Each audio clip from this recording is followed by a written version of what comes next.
Hey everybody, it's me, Timmy Flyer Sky, and welcome to this week's edition of Back in the Day. In today's episode, we're going to take a look back at the creation of Blast Processing, aka the Sega Genesis, as we take a look back at a show on the G4 TV network back in, I would say, 2002. An episode of a show called Icons. In this episode, we're going to take a look at the episode of Icons featuring the creator of the Sega Genesis, Yuji Naka.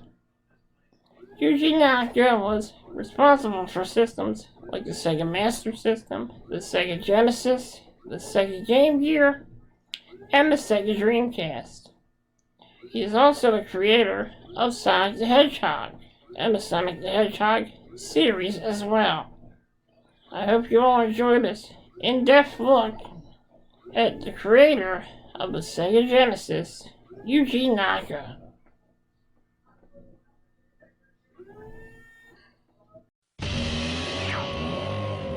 He created one of the most beloved characters of all time. To come up with the character of Sonic, we asked ourselves, what kind of game do we want to make? The most important thing was I wanted it to be playful.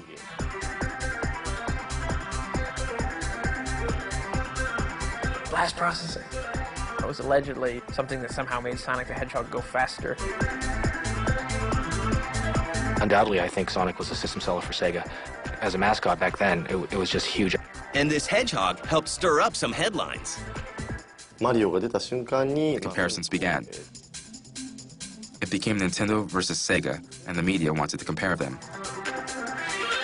The lack of long-term success of the Dreamcast was kind of a disappointment. In some ways, it was a self-fulfilling prophecy. I think everyone was a bit shocked at first that Nintendo and Sega had finally joined forces, since they were mortal enemies for 10, 15 years. I'd like to change. I'd like to move forward. Meet the man behind Sonic, Yuji Naka. He has lots of childlike qualities, which I think translates into his games. My Lotus.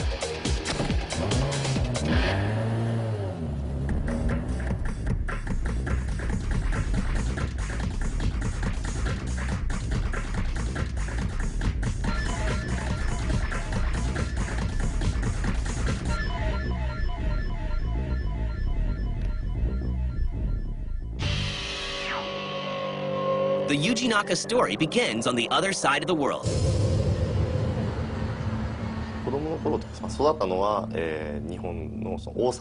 Well, when I was a child, I grew up in a place in Japan called Osaka up until I was 18. In terms of creativity, I like many things. I like cars, games, theme parks, everything. It's from all these things that I've been influenced. Well, I don't think I was too smart. I wasn't able to go to college. So after graduating from high school, I had to look for a job, and there were many candidates I targeted. They weren't looking for people, whereas Sega was. I lived in Osaka, and I wanted to move to Tokyo, so I applied to Sega, and they took me. The 18-year-old entrepreneur goes to work on his first game for Sega, a game company already established thanks to arcade titles like Zaxxon. 1984 was when I joined Sega. Girls' Garden was the first game I was involved with. I was a programmer. It was the first game I worked on for the SG-1000. In 1986, Sega introduces a brand new console, the Sega Master System. Naka works on games like F-16 Fighting Falcon.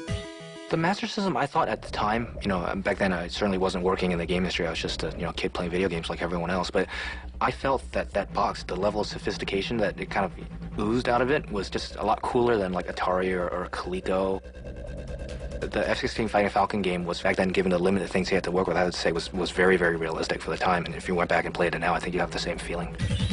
And Phantasy Star, a role-playing game filled with solid quests and masterful stories.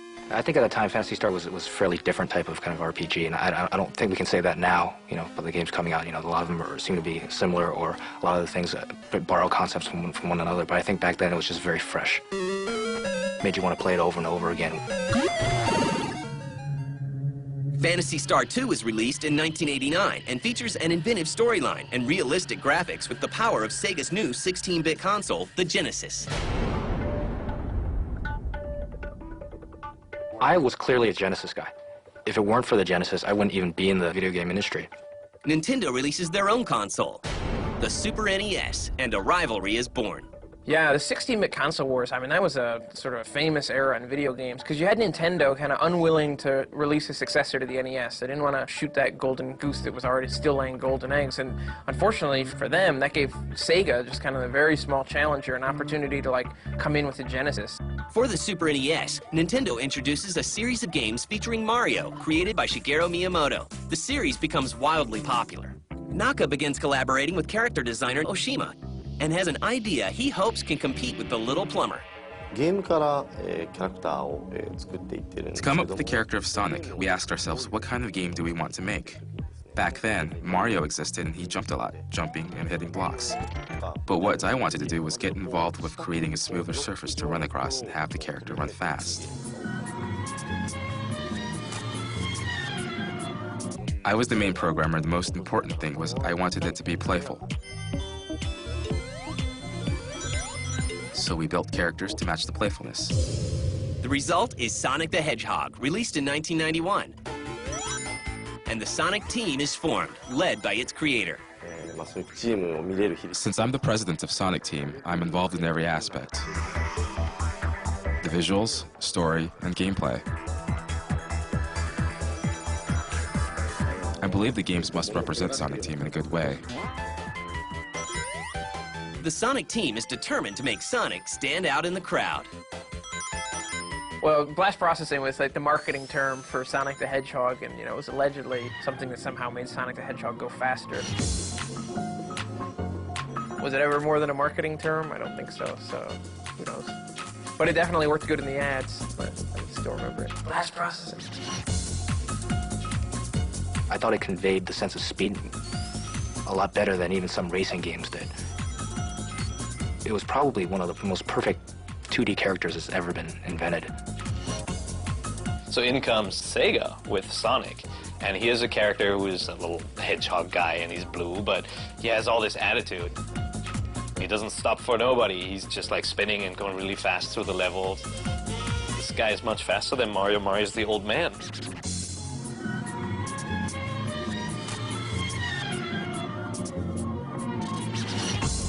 Undoubtedly, I think Sonic was a system seller for Sega.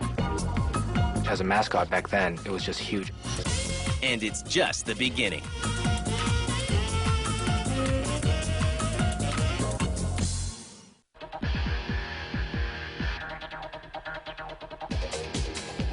By 1992, Sonic the Hedgehog is a success, selling 2 million units. Gamers and critics alike are impressed with Sonic's revolutionary speed and spin dash. And the inevitable comparisons begin. でそこのプログラムをまあ僕 I was involved with Sonic for a long time, but as soon as Mario appeared, the comparisons began. セガと任天堂という It became Nintendo versus Sega that the media wanted to compare.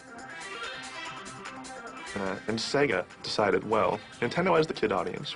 We'll go after the teenage audience. We'll really bring them in with these cool ninja games and these really mature things. That, yeah, there's not nudity or swearing or extreme violence, but they're really edgy.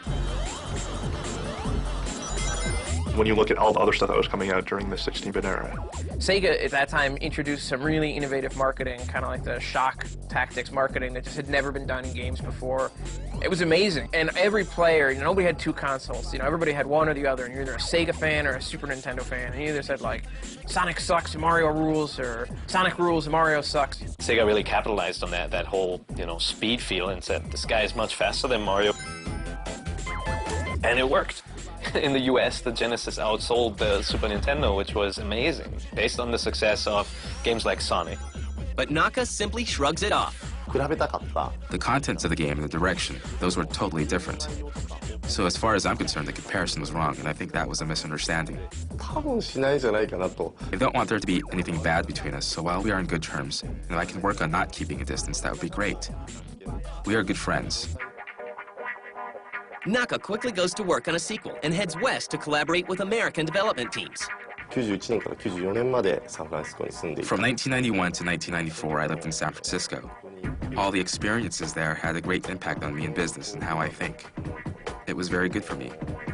Some of my coworkers are still there creating, and I think that's good for them. Naka worked with art director Tim Skelly. I managed the American artists who were trying to keep this, the styles coordinated. Most of the artwork was done by one little guy who lived in his cubicle. Literally, he would have to crawl into it in the mornings. But when it came down to the special stage, the first Sonic had a special stage, and they wanted to do one for this one. Naka came up with this really interesting code for being able to take a sprite engine and do bitmap graphics with it. So I came up with this ramp, that would go around this half shell, half circle, and so I did all the artwork for the moving background and for the, the curving ramps and all that. In 1992, Sonic the Hedgehog 2 is released, and Sonic gets a sidekick. Once again, Sonic scores with audiences and becomes synonymous with game giant Sega. Sonic appears on other systems for Sega, like the Sega CD. With Sonic, I think there's also the attitude. I think that helps a lot. And being the first, it's easy to copy, but, like Elvis is Elvis, and you got to go with that. And I think that has a lot to do with, the success of Sonic. And they've been pretty careful about, protecting, the character. By 1994, Naka returns to Japan to work on more games, like Phantasy Star 4, End of the Millennium. And Sonic the Hedgehog 3 is released with a new character, Knuckles. Meanwhile, the Sega CD isn't faring so well. I think you have to just make things easy for the consumer, and it just wasn't a very easy piece. It wasn't. I don't think. I think if Sega had to do it all over again, of course they would do it a different way. But it was just not. I don't think holistically thought out, and I think it's been. The business reasons have been gone through just ad nauseum. But the bottom line is it wasn't easy for the consumer. And hopes are high in 1995 when Sega introduces the Saturn, its 32-bit console, to compete with the Nintendo 64 and Mario. Well, Nintendo had, Mario, this short, stubby plumber that, walked around at a brisk pace and jumped on Goombas and, fell on turtle shells. And Sega had the differing opinion. Like in Sonic's just zooming through levels. And as Sonic progressed, that's what he got more into, was just going through at lightning fast speeds. All these amazing looking levels that you didn't ever get to admire. You didn't ever get to take in the beauty of them. Yeah, the speed was impressive. Even more impressive are other games Naka and Sonic Team create. Like Knights in 1996. I know that Knights is a cult favorite amongst a lot of gamers and developers alike. Sega launches a reported $10 million campaign behind its 3D answer to Mario 64. Although Knights gets great reviews, the buzz doesn't translate into sales. I think it's one of the most sought after, most requested games for a sequel.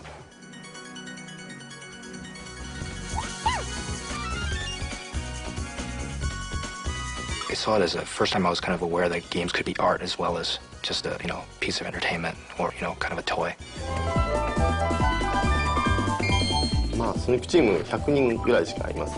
Sonic Team consists of only 100 people. Even if we want to come up with a sequel, there's so many other products we have to create, and I guess Knights is suffering. But then I'm not thinking never again. It's not like if I had the chance I would make it. The new Knights proposal, we came up with that, and we have been consulting, but we haven't made a final decision or determination. More Sonic games follow, and in 1998, Sonic Team tries something new with Burning Rangers, an elite search and rescue team equipped to handle life-threatening missions. As a part of Sonic Team, we wanted to stay away from violence. So the firefighters rescue, that was the basis, the theme. And European or American kids, if you ask them what they want to be when they grow up, they want to be a firefighter. Many of them want to be firefighters. From there, I thought rescuing other people would be great in a game. So that's what the Burning Rangers was.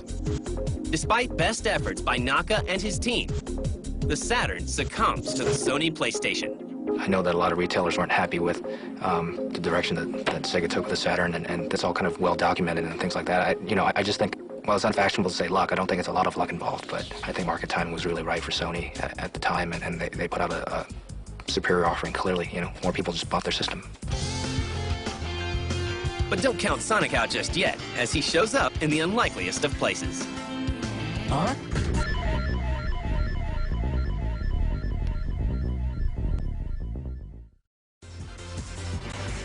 Tails! I'm just glad you're okay. Thanks, but you gotta check out my newest power supply. Ta-da! By September 1999, Sega reinvigorates its dwindling console business with the introduction of the Dreamcast, and expectations are high. I think they had a chance. I mean, I used to say, even before I was at the Dreamcast magazine, if you just look at the launch titles that are coming out for Dreamcast, it's worth it to buy it just to get the, the best 10 launch titles. Like Sonic Adventure, and for the first time, Sonic is in full 3D. I think Sonic was the perfect character for the 2D world and the way the game was designed. I think Mario probably had a little bit more longevity in the 3D world. We really, I mean, we were in love with Mario before, but when Mario 64 came out, we really fell in love with Mario. The 3D brought a whole other aspect to him that made his character so much more complex than it was as a 2D character. I think the same can be said about Sonic in when he moved from 2D to 3D.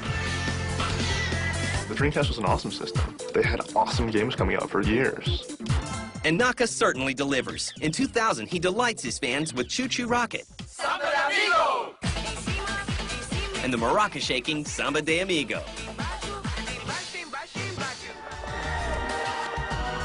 Phantasy Star Online is released in 2001. It is the first global, massively multiplayer online console RPG.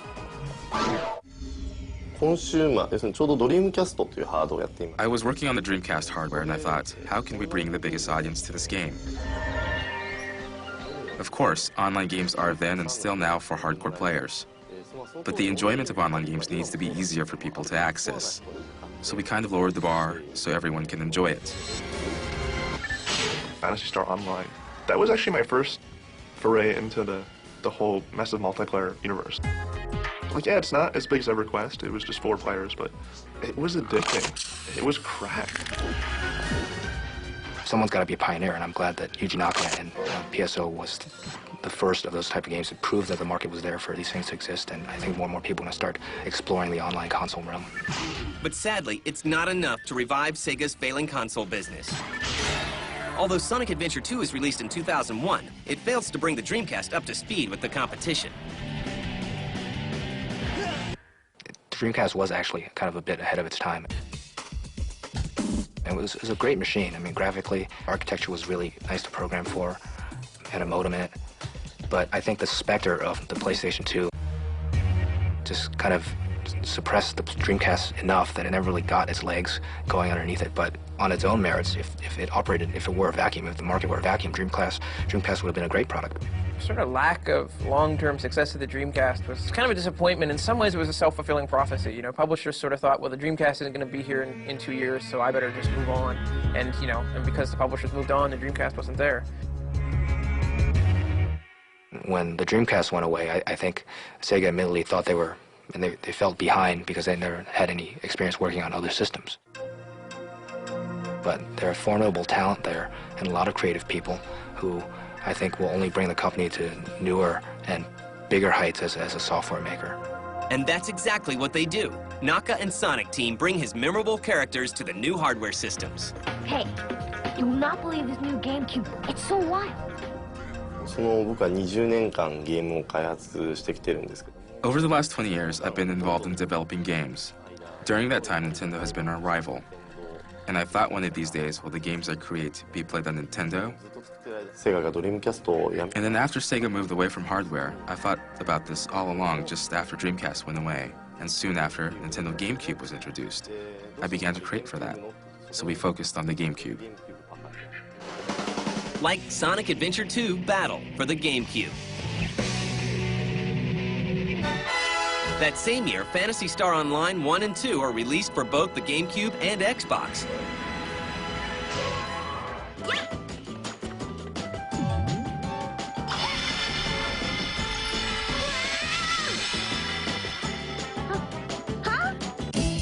Sonic Heroes was released in 2004.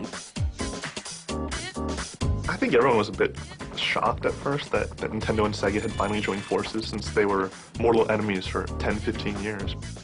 In a roundabout sense, it all makes sense now. And now they've realized, well, we're better off doing things like Sonic and making games like F-Zero, so I think it's a good team. You know, Sonic's was meant to be for everyone, and you know, I guess it's just apropos that he's on all the platforms now. Well, Miyamoto in various media interviews has said he likes my work, and I'm very happy to hear that. In the world of games, he is almost a god, so when someone like that praises a game I worked on, I'm really happy to hear that. Please join me in honoring Yuji Naka. In 2002, Yuji Naka is awarded for his contribution to the game industry by his peers. He's given the prestigious Lifetime Achievement Award from the IGDA at the second annual Game Developers' Choice Awards. I would like to thank Sega, who has granted me the freedom and the resources to make my visions a reality. And I remember when Naka-san received his award that night, he was literally skipping, like, back to the hotel. It's rare to see a grown man skip, but I remember one of his assistants telling me, yeah, you know, I've never seen him this happy, you know, in his life. That challenged me to do good work. And there's also always been an emphasis on innovation. I mean, people don't think of it now, but at the time, games like Sonic the Hedgehog and Sonic 2 were incredibly innovative, you know, blast processing. Samba de Amigo and Phantasy Star Online and Choo Choo, you know, above all Sonic, I think they've made an indelible impression and really contributed culturally to what video games are as an art form. I would like to thank the gamers, because after all, that is what this industry is really about. I think developers recognize how innovative and how forward-thinking Yuji Naka and his team are and how much they've contributed to our industry. He has lots of childlike qualities, which I think translates into his games. Like any great creator, he's always looking about the next place he can bring his art and raise his game. Really brought our industry where it is today, and hopefully bring it into the future too. I'm now the senior director of the creative department of Sega. I oversee development in many areas. I'd like to change. I'd like to move forward.